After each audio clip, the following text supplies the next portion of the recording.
ఆవిడ we respect her గౌరవనీయులు శ్రీమతి సోనియా గాంధీ గారిని కూడా లెటర్ రాయించారు. ప్రతి ఇంటికి పంపారు. ఇది ఏం రాశారు అధ్యక్ష? ఇందులో మేము అధికారంలోకి వచ్చిన 100 రోజుల్లోనే మా గ్యారంటీలు అమలు చేస్తామని మీ తల్లిగా మాటిస్తున్నాను. పాపం అమ్మగారి చేత కూడా అబద్ధం చెప్పించారు. అంటే మీరు చేసిన పని ఏంది అధ్యక్ష? సోనియా గాంధీ గారి చేత లెటర్ రాయించి ఆ అమ్మగారి ప్రతిష్టకు మసకబారే విధంగా చేశారు. రాహుల్ గాంధీ పరువు తీశారు. బాండ్ పేపర్ ఇజ్జత్ తీసేసింది అధ్యక్ష మీరు. అధ్యక్ష, ఈరోజు తీరా 6 గ్యారంటీల అమలుకు చట్టబద్ధత చేస్తారని ప్రజలు పాపం ఎంతో ఆశగా ఎదురు చూశారు. కానీ జరిగింది ఏమిటంటే అధ్యక్ష, ఆశగా ఎదురు చూస్తున్న ఆ ప్రజల కళ్ళల్లో దుమ్ము కొట్టారు. ప్రజలను పక్కదో పట్టించేందుకు మొదటి అసెంబ్లీ సమావేశాల్లో వాళ్ళు ఏదైతే 6 గ్యారంటీలకు చట్టబద్ధత కల్పిస్తారనుకున్నామో అది లేకుండా శ్వేతపత్రాల పేరిట మొదటి శాసనసభలో కపట నాటకం ఆడారు. చట్టబద్ధత ఏమైందని అడుగుదామందంటే రాహుల్ గాంధీ గారు అయితే ఢిల్లీలో ఉంటారు. చట్టబద్ధత హామీ ఏమైందో ఏ కాంగ్రెస్ నాయకులు కూడా దాని గురించి మాట్లాడరు. ముఖ్యమంత్రి గారిని అడుగుదామంటే ఆయనను గౌరవ ముఖ్యమంత్రి గారిని మాట్లాడిచ్చే వశం కాదు అధ్యక్ష. ఆయనను మాట్లాడిస్తే ఇక ప్రతిపక్షం మీద రగిలిపోతారు, ఫ్రస్ట్రేషన్తో పగిలిపోతూ మాట్లాడుతుంటాడు. ఆయన మాటలు ఎట్లుంటాయంటే అధ్యక్ష, ఆయన మాటలు పేగులు మెడలేసుకుంటా, కనుగుడ్లతో గోటీలాడతా, లాగుల తొండలు జొర్రగొడతా, పండబెట్టి తొక్కుతా, గోసి ఊడగొడతా, లాగులు ఊడగొడతా అంటూ రాక్షస భాషలో చెలరేగిపోతుంటే పాపం సామాన్య ప్రజలు ఈ ముఖ్యమంత్రి గారిని చట్టబద్ధత ఏమైంది, 6 గ్యారెంటీలు ఏమైందని అడిగే ధైర్యం ఉంటుందా అధ్యక్ష? అధ్యక్ష, హరీష్ రావు గారు బడ్జెట్ పైన మాట్లాడండి. ఇది నేను మాట్లాడలేను.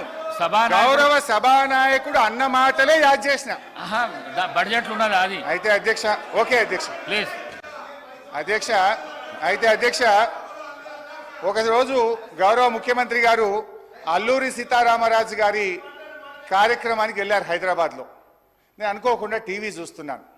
అల్లూరి సీతారామరాజు గారి జన్మదిన కార్యక్రమం అనుకుంటా వెంకయ్య నాయుడు గారు వేదిక మీద ఉన్నారు. ఆ వేదికలో మాట్లాడుతూ వెంకయ్య నాయుడు గారు కొంతమంది ప్రముఖులు రాజకీయాల్లో భాష బాగలేదు, రోజు రోజుకు దిగజారిపోతుంది, బడ్జెటే దిగజారిపోతుంది అంటే ముఖ్యమంత్రి గారు ప్రామిస్ చేసిండు ఆ రోజు, ఇక ఈ ఆలటి నుంచి నేను భాష మార్చుకుంటా, మంచిగా మాట్లాడతా అన్నాడు. కానీ మార్చుకోలేదు. సరే అధ్యక్ష, ఓకే అధ్యక్ష, ఐ రెస్పెక్ట్ యూ. అధ్యక్ష, నేను అధ్యక్ష వారట్లా మాట్లాడినా మాకు అభ్యంతరం లేదు అధ్యక్ష. మా బాధల్లా ఆ ముఖ్యమంత్రి కుర్చీకుండే గౌరవం పెరగాలి, ఈ రాష్ట్రం యొక్క ప్రతిష్ట మసకబారద్దనేదే మా తాపత్రయం తప్ప వేరే లేదు. ఒక చిన్న ఎగ్జాంపుల్ చెప్తా అధ్యక్ష. గ్రూప్ 2 ఉద్యోగాల కోసం నిరుద్యోగులందరూ కూడా రోడ్ల మీదకి వచ్చి వాళ్ళు వాయిదా వేయాలని అడిగితే గౌరవ ముఖ్యమంత్రి గారు ఏమన్నారంటే, ఎవరైనా వాయిదా వేయమని అడిగేది, సన్నాసులు అడుగుతున్నారు వాయిదా వేయమని అన్నారు. అన్నాక 3 రోజులకే వాయిదా వేసింది. మరి ఇప్పుడు ఎవరు సన్నాసులు అంటే? నేను అనేది ఏంటంటే అధ్యక్ష, దయచేసి అట్లా మాట్లాడకూడదు. అదేవిధంగా మోతీలాల్ అనే ఒక నిరుద్యోగి నిరాహార దీక్ష చేస్తే ముఖ్యమంత్రి గారు ఏమన్నారంటే, ఆయన అప్లికేషనే పెట్టలేదు, ఆయనకు అసలు హాల్ టికెటే లేదు అన్నాడు. తెల్లారైన 3 హాల్ టికెట్లు బయట పెట్టిండు. ఎవరి గౌరవం దెబ్బతిన్నది? మేమనేది ఒక ముఖ్యమంత్రి స్థాయిలో ఉన్నప్పుడు బాధ్యతాయుతంగా మాట్లాడితే రాష్ట్ర గౌరవం బాగుంటుంది, వారికి కూడా మంచిగా ఉంటుంది. ముఖ్యమంత్రి గారి రాజకీయ రొదలో తిట్ల దాడిలో 6 గ్యారెంటీల చట్టబద్ధత ఏమైంది మహాప్రభు అనే 1 మినిట్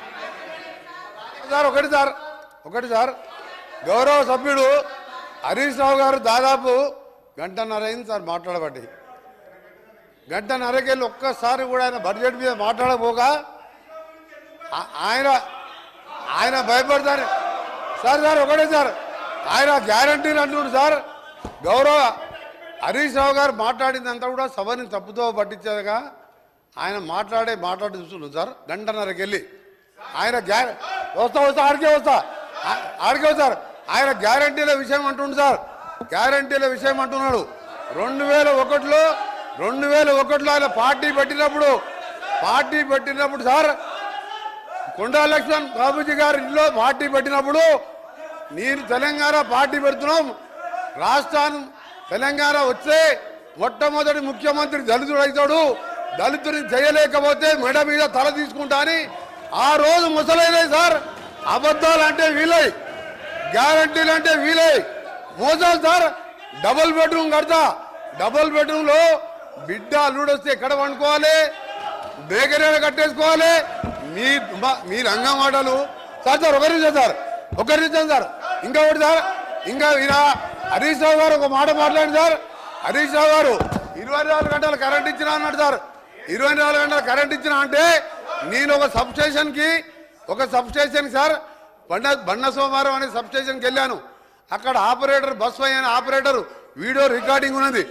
నేను నా సర్వీసులో 9 ఏళ్ళు అయింది సార్. ఎలక్షన్ల ముందు 9 ఏళ్ళకెళ్ళి సర్వీసులో ఉన్నా. ఇక్కడ ఎప్పుడు కూడా 14 గంటల కరెంట్ రాలేదని నాకు రికార్డు తీసి చూపిస్తే రాత్రి లా బుక్లు వాపసు తీసుకొచ్చాను. మోసాలు, దగ, కుట్రలు, అబద్ధాలు అన్ని నేర్పింది ఎవరంటే అవన్నీ టీఆర్ఎస్ పార్టీ పుట్టిన తర్వాత పుట్టిన సార్. ఇలా దళితులు ముఖ్యమంత్రి ఉన్నారు సార్. ఆఖరి మా దళిత ప్రతిపక్ష నాయకుడు ఉంటే చూసి ఓడవలేక 13 మంది శాసనసభ్యులని సంతలో పశువుల్లాగా కొని ప్రతిపక్ష హోదా లేకుండా చేసాడు. ఇవాళ హరీష్ రావు గారు మాట్లాడితే సార్ ఇవాళ దయ్యాలు వేదాలు వెళ్తున్నాయి. మొత్తం మోసం, దగ, కుట్రలు, కుతంత్రాలు. నిజంగా నువ్వు మాట్లాడే సార్ ఒక్క పాయింట్ కూడా సపోర్ట్ చేయలేదు. ఇవాళ ఆయన మాట్లాడేమని సార్. అందుకని హరీష్ రావు గారు నీ దగ్గర సబ్జెక్ట్ లేదు. నేను అనుకోండి సార్. చివరిగా నిన్న టీవీలో చూసేవారు అంటే నిన్న కేసీఆర్ గారు ప్రెస్ మీట్లో సార్ కేసీఆర్ గారు మీడియా బయట పోయి రేపు కాంగ్రెస్ పార్టీ బడ్జెట్ మీద వచ్చి చీల్చి చెండాడుతా అంటే నేను 9 నెలలకే వచ్చి కూర్చున్నా సార్. ఇక చీల్చి చెండాడుతాడు ఎవరి ఏం చెండాడు సార్. ఆయన వచ్చే మొగలు లేక ఈయనను పంపించిండు. మా బడ్జెట్ ఏమన్నా సార్ 72,000 కోట్ల, అగ్రికల్చర్ కోసం 72,000 కోట్లు పెట్టాం, ఇరిగేషన్కి 22,000 కోట్లు పెట్టాం. చేసేదే బడ్జెట్లో పెట్టాం. ఇవాళ మీలాగా మోసం బడ్జెట్ పెట్టలే. ఇవాళ చీల్చి చెండాడుతాడు సార్.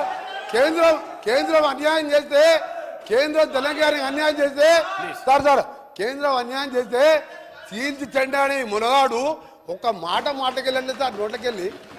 ఇవాళ మేము మా ముఖ్యమంత్రి గారు, మా డిప్యూటీ సీఎం గారు మంచి బడ్జెట్ ప్రవేశపెడితే ఇవాళ దాని గురించి మాట్లాడుతున్నారు సార్. నిజంగా ఇప్పటికైనా ఎమ్మెల్యే హరీష్ రావు సమాధానం చెప్పి మీ ప్రతిపక్ష నాయకులు రావాలని డిమాండ్ చేస్తున్నారు.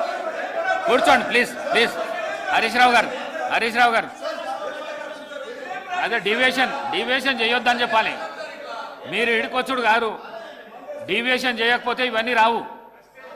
డీవియేషన్ చేయకుండా బడ్జెట్ మీద మాట్లాడండి. బడ్జెట్